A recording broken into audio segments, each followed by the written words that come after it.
একটা কুসুম, একটু ভাত এবং সব কিছু মাখিয়ে তৈরি করে নিলাম আমার বিড়ালের জন্য খাবার। তো এটা কিন্তু খুবই পুষ্টিকর একটা খাবার হয়েছে। শুধু কুসুম দিলেই হবে না, কুসুমের পাশাপাশি বিড়ালের প্রয়োজন শর্করা জাতীয় খাবার। এজন্য ওকে আমি ভাত দিয়েছি। যদিও এটা ওর তেমন একটা পছন্দ না, শুধু কুসুম হলেই অনেক খুশি। তবু আর কি করার, বিড়ালের তো পুষ্টির দিক খেয়াল রাখতে হবে। এই জন্য ওকে আমি সাথে দিয়েছি কিছু ভাত। তো ভাত আর কুসুম দুটো মাখিয়ে দিলাম। এখন বিড়াল এটা খাচ্ছে, কিন্তু সমস্যা হচ্ছে ওর তেমন একটা পছন্দ হচ্ছে না। কিন্তু খেতে হবে, কারণ ওর দুটো ছোট্ট সোনাপোনা রয়েছে, যাদের নাম রেখেছি আমরা আদর আর সোহাগ। তো আদর আর সোহাগের মা ওর অপছন্দের খাবারটাই হোক সেটা খাচ্ছে। কিন্তু এখানে কুসুমের অংশটার খুব প্রিয়, কিন্তু ভাতের অংশটাও তেমন একটা প্রিয় না।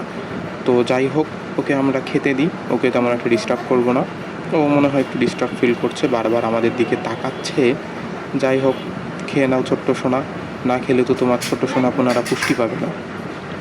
তো বিড়ালের একটা ঘটনা ঘটেছে, সেটা হচ্ছে এই বিড়ালটা এতদিন যে জায়গা থাকতো সেই জায়গা পরিবর্তন করে অন্য একটা জায়গায় আসছে। তো যেটা জানলাম সেটা হচ্ছে বিড়ালরা নাকি এমনটাই করে থাকে, ওরা কোনো জায়গায় স্থির থাকে না। যখন ওদের বাচ্চা হয়, বাচ্চা নিয়ে ওরা এক এক সময় এক এক জায়গায় অবস্থান পরিবর্তন করে। অর্থাৎ কিছুদিন একটা জায়গায় থাকে, সেখানে থাকার পরে ওরা নতুন একটা জায়গা খুঁজছে যেখানে ওদের বাচ্চা নিয়ে থাকবে।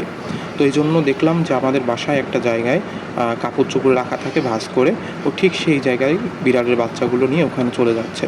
তো ওই জায়গাটা তো রাখাটা কেমন হয়, মানে আনহাইজেনিক হবে, কারণ আমাদের জামা কাপড়ের মধ্যে বিড়ালের বাচ্চার কারণ বিড়ালের বাচ্চারাও তো এখনও হাগুমুতু করতে শেখে নাই ভালো মতো, ওরা যেখানে থাকে ওইখানেই হাগুমুতু করে। তো এই জন্য আমরা ওদেরকে সরিয়ে দিলাম, সরিয়ে অন্য একটা জায়গায় রেখেছি। সেটা আমরা আপনাদের পরবর্তী একটা ভিডিওতে দেখাবো যে ওদের আমরা কোথায় রাখলাম এবং কিভাবে রাখলাম।